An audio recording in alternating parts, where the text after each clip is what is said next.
El pensamiento filosófico de Wittgenstein suele dividirse en dos periodos. El primer periodo gira en torno a su primer trabajo importante, publicado en 1923, el Tractatus Logico-Philosophicus. Luego de su publicación, Wittgenstein dejó la filosofía, creyendo haber resuelto todos los problemas filosóficos. Varios años después, tras algunos traspiés, Wittgenstein volvió a enseñar y filosofar, pero con un espíritu muy distinto al que guió su trabajo anterior. De este segundo periodo resultaron las Investigaciones filosóficas, publicadas de manera póstuma en 1953. Estos dos trabajos son tan diferentes que a veces se habla de un primer Wittgenstein o Wittgenstein el Tractatus y de un segundo Wittgenstein o Wittgenstein de las Investigaciones. El Tractatus Logico-Philosophicus fue el primer libro escrito por Wittgenstein y el único que él vio publicado en vida. La primera publicación fue en la revista alemana Annalen der Naturphilosophie. Un año más tarde, aparecería la primera edición bilingüe, en la editorial Kegan Paul de Londres, acompañado de una introducción de Bertrand Russell, y ya bajo el título en latín con el que más se conoce.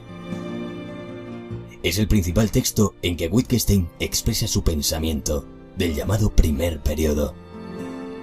El Tractatus es un texto complejo que se presta a diversas lecturas. En una primera lectura, se presenta como un libro que pretende explicar el funcionamiento de la lógica, tratando de mostrar al mismo tiempo que la lógica es el andamiaje o la estructura sobre la cual se levanta nuestro lenguaje descriptivo y nuestro mundo. La tesis fundamental del Tractatus es esta estrecha vinculación estructural entre lenguaje y mundo, hasta tal punto que los límites de mi lenguaje son los límites de mi mundo. En efecto, aquello que comparten el mundo, el lenguaje y el pensamiento es la forma lógica, gracias a la cual podemos hacer figuras del mundo para describirlo. En el Tractatus, el mundo es la totalidad de los hechos, es decir, de lo que es el caso. Los hechos son estados de cosas, o sea, objetos en cierta relación. Por ejemplo, un hecho es que el libro está sobre la mesa, lo cual se revela como una relación entre el libro y la mesa.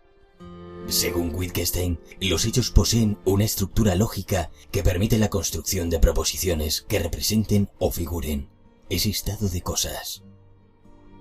Al igual que un hecho es una relación entre objetos, una proposición será una concatenación de nombres. Para Wittgenstein, el lenguaje descriptivo funciona igual que una maqueta, en la cual representamos los hechos colocando piezas que hacen las veces de los objetos representados.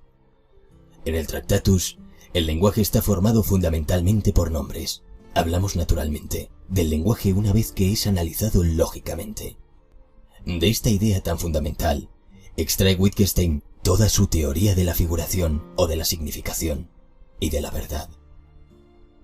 Una proposición será significativa o tendrá sentido en la medida en que represente un estado de cosas lógicamente posible. Otra cosa distinta es que la proposición sea verdadera o falsa. Una proposición con sentido figura un estado de cosas posible. Para que la proposición sea verdadera, el hecho que describe debe darse efectivamente. Si el hecho descrito no se da, entonces la proposición es falsa. Pero en este caso, sea falsa o sea verdadera, la proposición tiene sentido, porque describe un estado de cosas posible. El mundo es todo lo que sea el caso. La realidad será la totalidad de los hechos posibles, los que se dan y los que no se dan. Otra tesis fundamental del Tractatus es la identidad entre el lenguaje significativo y el pensamiento, dando a entender que nuestros pensamientos se rigen igualmente por la lógica de las proposiciones, pues la figura lógica de los hechos es el pensamiento, o el pensamiento es la proposición con sentido. De este modo, si algo es pensable, ha de ser también posible, es decir, ha de poder recogerse en una proposición con sentido, sea esta verdadera o falsa.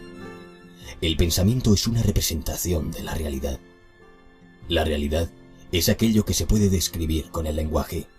En este sentido, se aprecia que la realidad en el Tractatus es una imagen que resulta de un lenguaje descriptivo y no de una realidad en sí. Por eso los límites de mi lenguaje son los límites de mi mundo.